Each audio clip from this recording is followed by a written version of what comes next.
Boa noite a todos, queridos irmãos. Que bom, estamos juntos, retomando as nossas aulas do curso de Educação Mediúnica. Agora, num novo dia, né? Elas acontecerão às terças-feiras, às 20 horas. E vocês, os alunos, poderão participar e interagir através do chat. Muito legal. Com certeza, estaremos sempre juntos. Firmeza, determinação e perseverança, porque nós sabemos que um dos principais objetivos de estarmos aqui é a aquisição do conhecimento. Então vamos embora. E hoje, antes de iniciarmos, então, vamos fazer uma prece de agradecimento pela oportunidade bendita. Vamos agradecer desde já, né?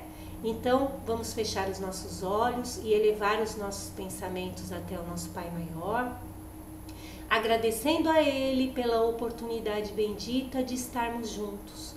Como é bom viver, como é bom ter a oportunidade de estarmos aqui aprendendo, ensinando, auxiliando, sendo auxiliado. Horas os papéis se invertem, mas é muito bom viver, que possamos ter esse sentimento de gratidão sempre pela oportunidade bendita de estarmos aqui vivenciando tudo isso e tirando o aprendizado. Pedimos a Jesus, a espiritualidade que nos ampara, que nos assiste, a permissão para iniciarmos o nosso encontro desta noite. Que assim seja, graças a Deus. E que possamos absorver os ensinamentos, que o mais importante é colocarmos em prática em nossas vidas. Então, o tema da 16ª aula é simbiose e vampirismo, na parte A e na parte B, mediunidade e psicoterapia. Então, eu peguei assim uma frase do livro Após a Tempestade, na lição 17, psicografado por Divaldo Pereira Franco, pelo espírito de Joana de Ângeles.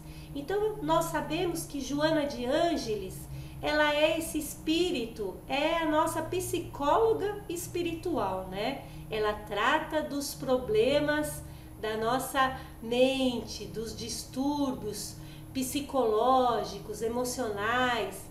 Ela é uma terapeuta, né? Uma terapeuta da alma. E ela escreveu o seguinte, já para iniciarmos a nossa reflexão de hoje, o homem, através de suas realizações, construções mentais e atitudes, instala nos centros da vida pensante os distúrbios que produzem alienação das mais diversas, que terminam por se manifestar através de psicoses e psicopatias.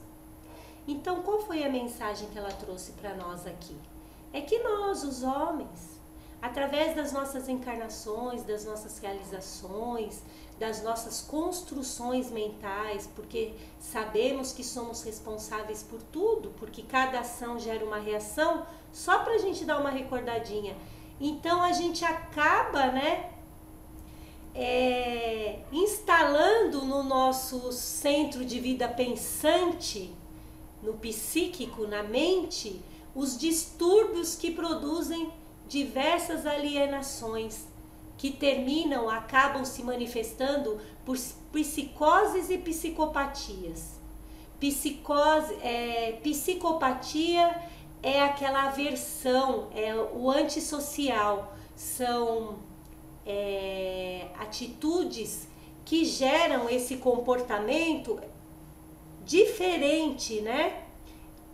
Fazendo com que o irmão, com que o indivíduo, ele tem uma perturbação de personalidade que o impede de estar convivendo socialmente. Ele se torna um antissocial. E já a psicose é um transtorno mental que faz com que as pessoas percebam ou interpretem as coisas de maneira diferente das pessoas que rodeiam. Então, olha só, o que nós causamos no nosso ser pensante, na nossa mente, né? Nos centros da vida pensante. Então, olha a nossa responsabilidade perante a vida. Então, o que é simbiose? Entrando no tema da nossa aula, simbiose, eu fui buscar no dicionário e trouxe aqui o significado para nós depois fazermos a ligação com a simbiose espiritual. Então, simbiose é a associação recíproca de dois ou mais organismos diferentes que lhes permite viver com benefício. Então, essa associação recíproca, ela pode beneficiar um organismo vivo, ou pode ser útil apenas para um e para outro não. Mas há essa associação desses dois organismos e eles vivem bem. Um pode se beneficiar e o outro pode ser neutro, mas na verdade a simbiose ela traz esse benefício, entre aspas, quando nós vamos depois ver, para os dois, porque há essa associação, então é o resultante de tudo isso. Vida em comum, intimidade entre duas pessoas. Então, no livro Evolução em Dois Mundos, de André Luiz, ele explica a simbiose que já iniciou lá desde os outros reinos, né?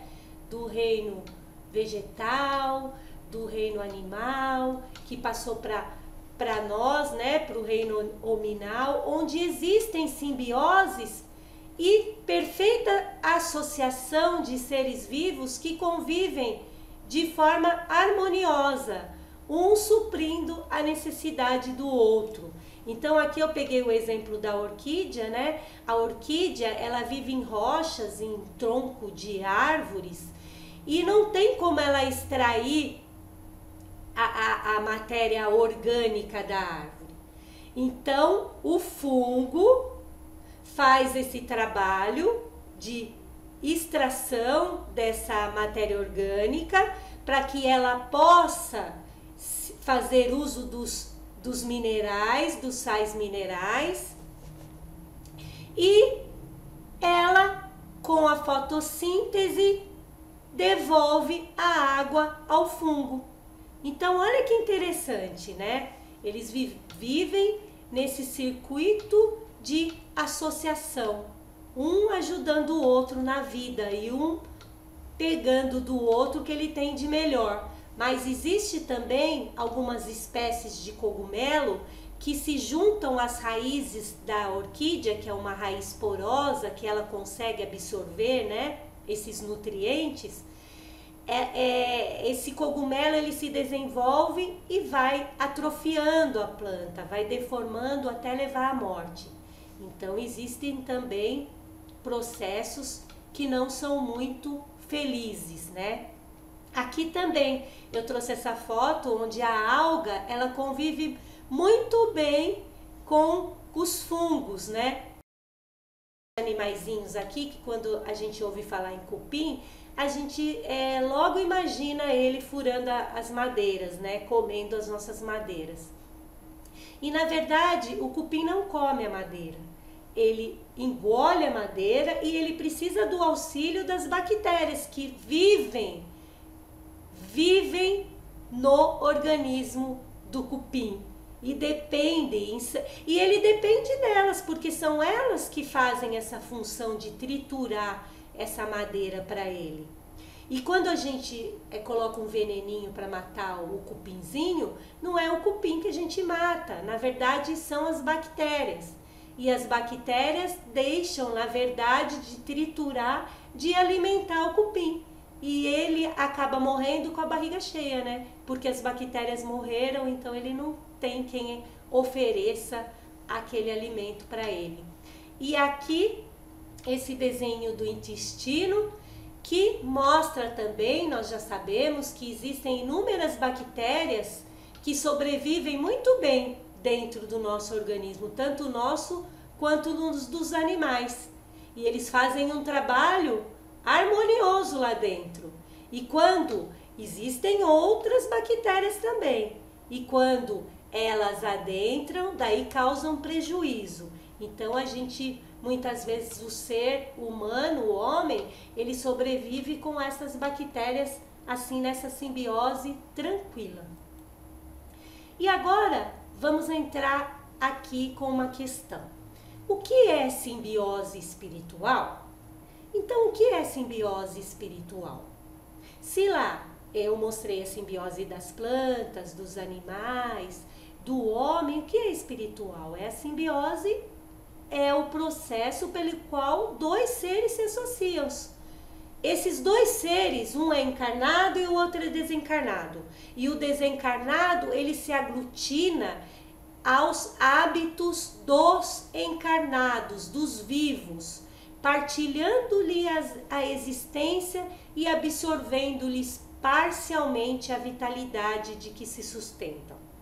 Então, esses desencarnados, eles se aglutinam aos hábitos dos encarnados, dos vivos, e absorvem parcialmente a vitalidade dos seres vivos que o sustentam. E isso causa, né? O que causa esse fenômeno? Ele causa, o que causa este fenômeno? A ligação de outras encarnações. Muitos espíritos, eles já vêm, com essa ligação estabelecida muito antes de reencarnar. E esta ligação, ela persiste por muito tempo, até que um desperte e consiga seguir o seu caminho sozinho. Então, estas ligações, ela pode vir de outras encarnações por tarefas ou por dívidas de outras existências. O que causa esse fenômeno é os dois estarem harmonizados na mesma onda, tanto o hipnotizador quanto o hipnotizado. Os dois estarem harmonizados, em sintonia, afins, né? O desencarnado se aproxima aproveitando as emanações fluídicas. Ele também pode se aproximar através da afinidade. Ele vem, aproveita as emanações fluídicas do encarnado e se apropria, solvendo essa parte dessas emanações para que ele possa sobreviver ali em conjunto, né? Associado a este outro espírito, o encarnado. A mente desencarnada, ela aproveita da receptividade dos que lhe choram a perda. Então aqui eu vou dar um exemplo assim rapidinho. Uma pessoa, ela desencarna assim de uma morte trágica, ou mesmo agora com a pandemia, muitos começam a sentir sintomas de gripe, não tem comorbidades nenhuma e acabam desencarnando, perdendo o corpo físico. É difícil, é complicado para esse espírito. E nós ouvimos falar direto na seara, nas aulas, nas palestras, que a maioria dos espíritos não sabem que morreram. Então, esse espírito desesperado, ele vai retomar suas atividades, até que ele adquira consciência que ele já não tem mais o corpo físico, mas até isso pode levar muito tempo. Então ele se aproxima dessas mentes desencarnadas que choram, que estão receptivas a eles, porque chamam, sentem a falta, e eles se aproximam e estabelece essa simbiose.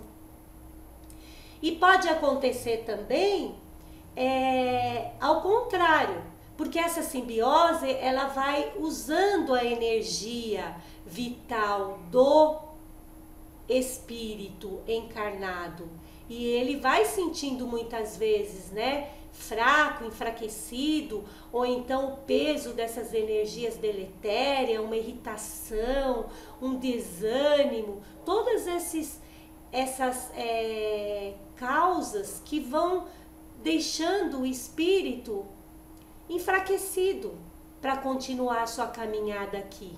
porque está associado e nem sempre essa associação é positiva, né? Causa muitas vezes transtornos. Até quando ocorrerá essa ligação ou essa união psíquica? Ela vai ocorrer até quando a pessoa subjugada, o encarnado, ele tentar mudar, ele não querer mais aquilo para ele despertar que ele pode viver a vida de forma diferente. E aí buscar ajuda, né? Buscar o auxílio necessário, porque a pessoa que é subjugada por esses fluidos que lhe são estranhos do irmão que se aproxima e estabelece essa associação, isso não causa um desconforto, até que esse ser encarnado busque a sua renovação. E muitas vezes nem sabe disso, né? Muitos chegam na seara já assim num processo de simbiose quase que total. E é muito complicado, até não tem como fazer essa separação. A espiritualidade, em alguns livros de André Luiz, ela relata a dificuldade de fazer essa separação. Na verdade, quem tem que fazer esta separação é o espírito encarnado. Ele precisa despertar para essa renovação, para que esse espírito possa se soltar, seguir o seu caminho e ser socorrido também. Senão eles vão caminhar juntos por muito tempo, porque muitos são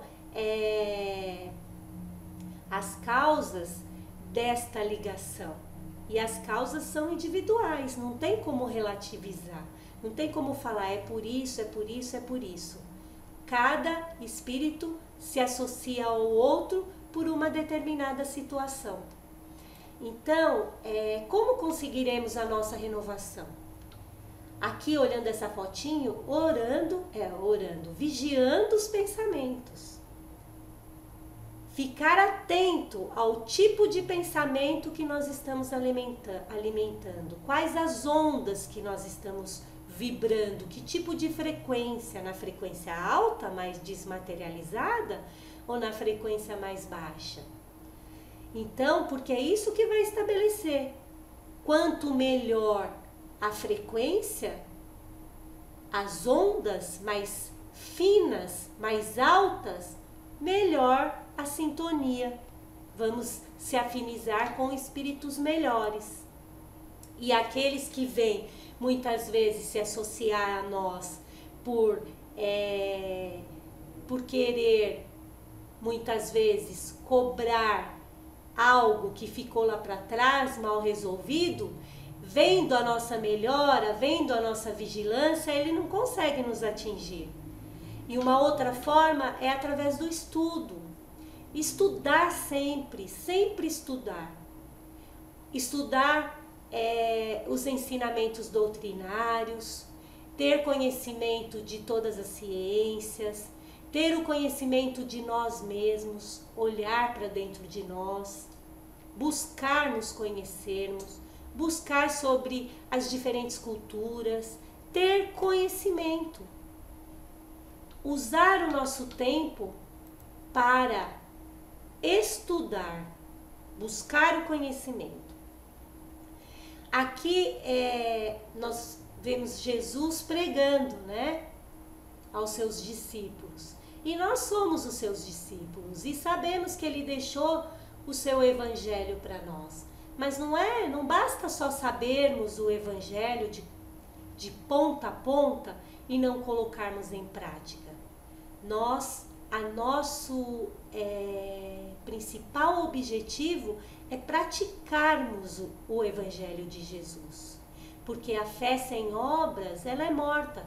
Quando estamos praticando o evangelho de Jesus, estamos alimentando o nosso espírito e fortalecendo contra todos esses ataques do invisível e do visível também. Aqui, se unir para o bem, se unir em benefício dos outros, em auxílio ao nosso semelhante, isso faz muito bem e ajuda na nossa renovação.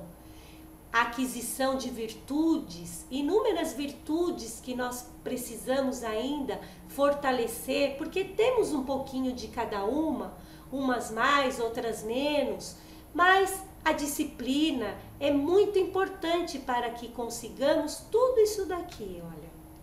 Todos estes pontos que eu sugeri aqui, que nós sugerimos, na verdade, né?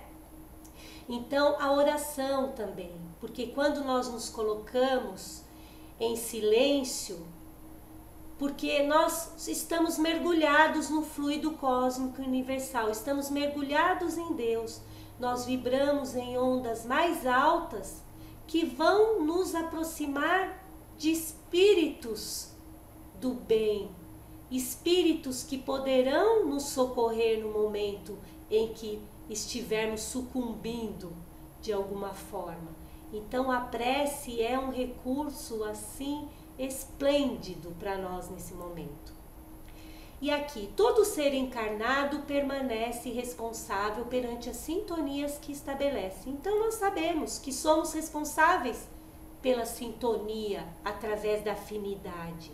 E sintonia aqui é igual à afinidade moral, porque a sintonia é a identidade ou a harmonia vibratória. É a nossa vibração que determina, é o grau de semelhança das nossas emissões ou radiações mentais entre dois ou mais espíritos encarnados ou desencarnados, que reflete a sua afinidade moral. Então, com quem estamos aqui mantendo essa sintonia? Qual é a nossa moral? Né? Nós ouvimos que muitos daqueles espíritos que vão conversar através dos relatos daqueles irmãos queridos que junto com André Luiz trazem para nós nos livros, eles dizem que eles têm aquela autoridade moral, não precisa falar, porque eles emitem essa harmonia vibratória. As emissões e as radiações mentais são sutis, são leves, não são pesadas, são de amor, são amorosas. Então é isso que a gente precisa buscar. Aí, entrando aqui no vampirismo, quando a gente fala de vampiro, a gente já lembra do vampirinho lá, sugando o sangue, aquele sangue escorrendo no pescoço, mas essa crença na existência do vampiro é para caracterizar o vampirismo, que é um tipo de obsessão, que a gente vai ver mais ali na frente. Então, ele é a característica de quem, como um vampiro, age com voracidade, sugando, explorando os demais com vontade mesmo, com avidez. Então, falando um pouquinho na verdade, antes de entrar nesse item, eu vou contar uma curiosidade sobre os morceguinhos. O morcego, a gente imagina que ele vá, né, nas histórias, nas lendas, nos filmes, ele sempre vai no pescoço da vítima, mas não. O morcego, ele é esperto, ele é oportunista. Ele sabe que se ele for sugar o nosso sangue do pescoço, com certeza a gente vai perceber. E ele não vai conseguir concluir o seu objetivo, porque está próximo dos nossos órgãos dos sentidos. Está próximo do nosso nariz, próximo do nosso ouvido e com certeza iria atrapalhar, porque iríamos nos mexer, iríamos perceber. Então ele vai lá no nosso pé, lambe o nosso pé, porque na sua saliva tem um anestésico. Então ele lambe o nosso pé antes de dar a picadinha. Aí ele dá aquela picada, aquela mordidinha, faz um furinho. E ele não vai com aquela voracidade pegar todo aquele sangue, não. Pacientemente ele fica lá, lambendo, tirando aquele sangue, se alimentando e passando o anestésico dele através da saliva. E lá ele fica horas. E quando a gente vai perceber, já é outro dia e vamos perceber porque tem um vermelhinho com uma casquinha em cima. É bem assim, os espíritos que sugam as nossas energias, eles são oportunistas. Eles esperam, eles têm paciência, sabe? Eles vão investindo, investindo até eles conseguirem. Então, no livro Mediunidade, escrito por José Herculano Pires, com o título de O Vampirismo, ele diz que o vampirismo é um tipo de obsessão no campo das viciações sensoriais. A denominação de vampirismo decorre de sua principal característica, que é a sucção das energias vitais da vítima pelos obsessores. E ele diz ainda que é a modalidade grave de obsessão, que pode reduzir o obsedado à inutilidade. Olha só, gente, a inutilidade afetando o cérebro e o sistema nervoso, tirando-lhe todas as disposições para as atividades sérias, causando aquelas psicopatias e psicose lá do início, que Joana de Ângeles disse. Então, esses espíritos, eles são oportunistas. Eles agem de acordo com as nossas viciações, com as nossas, fazendo uso da nossa sensação, das nossas sensações. E são essas inúmeras viciações através das drogas, lícitas, não lícitas, do alcoolismo, do tabagismo, da gula, dos vícios morais, comportamentais, do sensualismo, de tudo. Tudo que a gente pode oferecer de não muito bom. Porque tudo que é bom, né? Muitas vezes a gente já ouviu falar isso, que o que é bom aqui na Terra não é bom para o espírito. E muitas vezes a gente acaba convidando para nos acompanhar espíritos não muito felizes. Então, onde podemos encontrar as raízes do vampirismo? Elas encontram no próprio homem encarnado. Ele, com os seus desajustes, com as suas tendências, trabalhando em cima dos seus desregramentos, seguindo uma vida desregradas, pode convidar um espírito para fazer uso dessas emanações fluídicas junto dele. E muitas vezes a gente nem sabe, né? Eles estão nos acompanhando espíritos que solvem aquele fluido que nós emanamos através das sensações. Que delícia tomar uma cerveja, beber um copo de uísque, né? De fumar, usar o cigarro, usar uma droga, falar, né? Dos outros, ter uma conversação não muito feliz, edificante. Então, aqui, elas se encontram no próprio homem encarnado face aos desajustes. E eles podem ser de ordem fisiológica, que é o que eu falei, que são todos os excessos, que os espíritos vampiros que querem vampirizar essa energia por ignorância, por não aceitarem muitas vezes a falta daquilo que eles tinham aqui enquanto encarnados. Então eles vêm e buscam por necessidade, por ignorância, e eles encontram tudo aquilo que eles necessitam para se nutrirem. Aqueles espíritos que fazem uso da droga vão procurar aqueles que fazem uso da droga aqui. Aqueles que fazem uso do sexo desregrado, desequilibrado, vão procurar aqueles. E os afins vão se juntando. E existem também aqueles desajustes de ordem psicológica, que foi o que eu falei. A persistência no mal, no egoísmo, a desesperação, o comprazimento em atitudes, conversas e companhias menos edificantes. Elas criam larvas como se fossem nuvens de bactérias. Nós ouvimos o seu Manuel falar às vezes que muitas vezes a gente está caminhando, ele observa como parece que tem um enxame de abelha zumbindo na cabeça.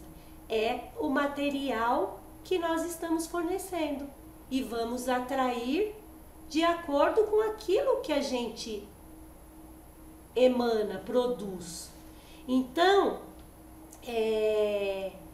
eles passam a fazer uso dessas emanações mental de teor inferior e eles estabelecem essa corrente invisíveis que fazem com que a criatura se coloque de imediato sob a influência de encarnados e desencarnados, que alimentam tais agentes enfermiços, acompanhando-lhe os passos como sombras que ameaçam o equilíbrio mental. Então, olha só que complicado que é isso, né? E a evolução em dois mundos, de André Luiz, diz que essas entidades, elas agem sobre dois aspectos, causando infecções fluídicas, que é a absorção de emanações vitais, comprometendo o físico e o psíquico do encarnado, e em forma de parasitas e ovoides. Os desencarnados, que têm já o seu perispírito modificado, auto-hipnotizado por aquelas ideias fixas de vingança, de apego excessivo, eles são ligados às vítimas porque elas também dão condição. Elas os alimentam através do sentimento de remorso e arrependimento. Nas literaturas a gente vê como esta ligação ela estabelece com facilidade, porque há o alimento, né? São núcleos de ódio que são implantados no encarnado. Existem escolas de vingadores, como nós vimos. E para preservar o equilíbrio biopsíquico da própria vida, é fundamental a conduta digna, fortalecendo sua disposição para a renovação, em eliminar todas essas paixões inferiores, trabalhando para purificar os sentimentos, que isso vai nos blindar desses espíritos ainda ignorantes, porque quando nós trabalhamos e procuramos elevar os nossos pensamentos, nós aumentamos a nossa frequência, e aumentando a nossa frequência eles não conseguem nos atingir. Então tudo depende de cada um de nós, e é necessário também treinar a força de vontade, porque os espíritos já responderam para André Luiz que se nós tivéssemos um pouquinho de vontade, nós conseguiríamos muito. Então cabe a nós treinar a força de vontade e praticar a meditação, que é não ficar preso ao passado e nem o que ainda vai chegar. Viver o presente, o momento presente. E aqui, só para a gente reforçar, o espírito, ele é o centro de tudo. É de lá que partem todas as ideias, os pensamentos, as vontades. Então, o espírito, ele quer, o perispírito, que é o nosso corpo intermediário espiritual, ele vibra, e o corpo físico, que é a nossa matéria, executa. Então tudo tem início no espírito. E não aquela história de que a carne é fraca é uma balela, porque na verdade quem é fraco é o espírito, porque ele é o centro de tudo. Nós somos aquilo que pensamos. E o ser pensante não é o nosso corpo, é o nosso espírito. Então, nem todas as dores são curadas com remédios, faça terapia. Por isso, existem terapias e terapeutas, psicólogos, psiquiatras, que vão nos auxiliar a tratar esses problemas psicológicos, como depressão, ansiedade, dificuldade de relacionamento e todos os outros problemas da saúde mental. Então, benefícios da psicoterapia. Tem aqui alguns: o autoconhecimento, a compreensão das emoções, abertura à mudança, o desenvolver as habilidades e a nova visão de mundo. A psicoterapia pode nos ajudar em vários aspectos, equilibrando as nossas energias e nos autoconhecendo, buscando a razão daquilo, nos levando à reflexão. E aqui a mediunidade e psicoterapia é muito importante. A nossa casa espírita ou o espiritismo, ele pode ser considerado sim um terapeuta de alma, uma terapia de alma. Existem vários recursos que auxiliam também a criatura a se conhecer, a se buscar a sua melhora. E nas casas espíritas tem o médium, tem a mediunidade. E o médium nada mais é que um mediador entre os dois planos. E se for um médium preparado, se for um médium instruído, sabendo o que está fazendo, as técnicas de usar, as palavras adequadas em relação à doutrina, ele pode ajudar essa criatura a se reequilibrar, se livrando das fixações que ela mesma produziu, auxiliando mesmo na terapêutica convencional. Mas é muito importante que aquele que auxilia saiba o que ele está falando e o que ele está fazendo, que use a argumentação e que leve a criatura a compreender que o esforço constante da melhoria por parte da criatura é o essencial. Tem que se esforçar para melhorar. Então, a doutrina espírita, ela é sim considerada a terapia da alma. E aqui existem alguns pontos a serem assim levados em consideração para que nós possamos auxiliar a criatura necessitada que chega em busca desse remedinho para a alma. Então, respeitar todas as necessidades individuais, tratar com dignidade, dar atenção à dor alheia, ser discreto, passar segurança para o assistido, evitar julgamento, evitar censurar e guardar segredo e respeitar o livre-arbítrio. Porque nem sempre aquilo que nós vamos orientar é aquilo que o assistido vai seguir. Então, ele tem liberdade de escolha também. Estimular a criatura a combater os inimigos de dentro, porque os maiores inimigos estão dentro de nós. Então, tudo depende de nós e da nossa fé. Então, o importante dentro dessa oficina de trabalho é que sejamos ferramentas do bem, preparadas, sabendo o que estamos fazendo, sabemos como acolher o irmão que chega e bate à nossa porta. Por isso que a doutrina espírita ela é considerada como terapia da alma, através das palestras, do passe magnético, da fluidoterapia e de outros recursos, do estudo, de tudo, porque o conhecimento vai nos libertando e nós vamos elevando a nossa sintonia e vamos nos protegendo desses fenômenos que estudamos hoje. Então, importante é doarmos o que temos de melhor e lembrarmos sempre em fazer aos outros o que gostaríamos que nos fizessem. Daí estaremos seguindo o Evangelho de Jesus, né? E o amor é o caminho de tudo.